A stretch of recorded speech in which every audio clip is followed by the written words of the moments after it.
शहरातील विकास निधी अडवला असा आरोप केला जातोय. नेमकं आता काय परिस्थिती आहे? विरोधक जे बोलतात ना ते एकतर खोटं आहे सरळ सरळ, आणि मी त्यांना वारंवार म्हणतोय की तुम्ही विकासावर बोला. 2.5 वर्ष सत्तेत तुम्ही होता तेव्हा कुठल्या मोठ्या योजना, कुठला मोठा निधी तुम्ही धाराशिवला आणला ते सांगा. आणि आम्ही जे करतोय ते आम्ही सांगतोय. आम्ही करणारे आहोत आणि हे विरोधक नुसतं टीका करणारे आहेत. त्यांची सत्ता होती 2.5 वर्ष, तेव्हा धाराशिवला आपण जंक्शन करायचं ठरवलं होतं रेल्वेचं. सोलापूर, तुळजापूर, धाराशिव अशी रेल्वे मंजूर झाली होती. रेल्वे ट्रॅकचं काम मंजूर झालं होतं. निम्मे पैसे हे राज्य सरकारने द्यायचे होते. उद्धव सरकार होतं तेव्हा मी वारंवार पाठपुरावा केला, परंतु शेवटपर्यंत 1 रुपया पण त्यांनी दिला नाही. आता शिवसेना जय भवानी जय शिवाजी हे घोषवाक्य वापरते.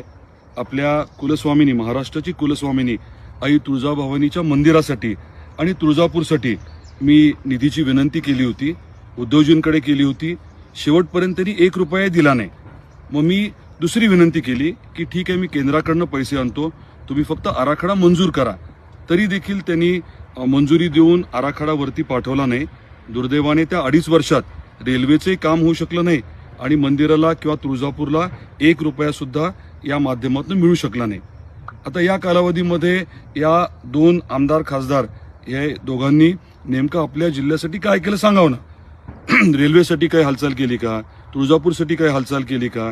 कौडगावच्या MIDC साठी एखादी बैठक लावली का? काय केलं नेमकं? बोलायला काही नसल्यामुळे हे सांगितलं जातं. आता जो स्थगितीवाला विषय ते 140 कोटी आणले कुणी?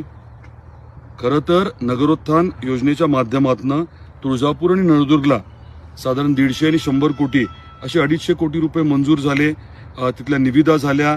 काम आता 70% झालंय. उत्कृष्ट काम झालंय. तुम्ही कधी जाऊन बघू शकता. माझी तेव्हा इच्छा होती की तुळजापूर नळदुर्गच्या बरोबर जिल्ह्याचं ठिकाण असल्यामुळे, माझा आधीचा मतदारसंघ असल्यामुळे इथे देखील नगरोत्थानच्या रस्त्याची कामं, नालीची कामं व्हावी.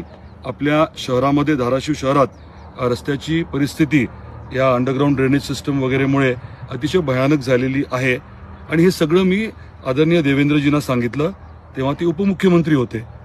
संबंधित खातं हे मुख्यमंत्री एकनाथरावजी शिंदे साहेबांकडे होतं. देवेंद्रजी त्यांना बोलले आणि मग शिंदे साहेबांनी मंजुरी दिली. फेब्रुवारी 2024ला हा निधी जो आहे तो मंजूर झाला आणि शासन निर्णय निर्गमित झाला. 1.5 वर्ष झालं. मी आणलेला निधी मी थांबवेन का? स्वाभाविक गोष्ट आहे की काही लोकांचा याच्यामध्ये राजकीय स्वार्थ होता, इतर काही स्वार्थ होता. त्यामुळे त्यांनी आडकाठी आणली. झारीतले शुक्राचार्य कोण आहेत तुम्हाला माहिती आहे. आता ऑपरेशन टायगरचं कालच पालकमंत्री महोदय बोललेले आहेत. त्यामुळे हे